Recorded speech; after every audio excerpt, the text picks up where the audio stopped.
नमस्कार दर्शक बंधु, आज राति 8:30 रे देखंतु मो सिंदूरर अधिकार मुक्ति पाई षडयंत्र करा जाइछि। आउ से षडयंत्र करिसंती नताशा ता बड़ भौणी आदि आउ मुक्तिर मेहेंदी सेरेमनी आउ आदि मुक्ति को कहउछंती मुक्ति आजी हेउछि मेहेंदी हबो आगरु मो तम मन कथा मते कहि दियो।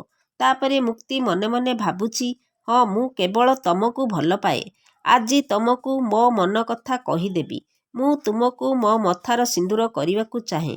ठीक सेही समय रे नताशा ता भौणी मिसिकी से रूम रे गैस भरी दउछंती, जा फल रे मुक्ति सेठी बेहोश होई तले पड़ी जाइछि। नताशार भौणी से जगह को बेस रंग बदलेकी आसीछि, से जेमिति की ताकू केही चिन्ही पारिबेनी। से दुई जण मिसी मुक्ति को गोटिए जगार लुचेई दउछंती। एपटे आदिर हार्टबीट बढ़ी जाइछि। से भाबुची मते काहींकी एमिति लागुछि, मुक्ति कौन असुविधारे पड़िछंती।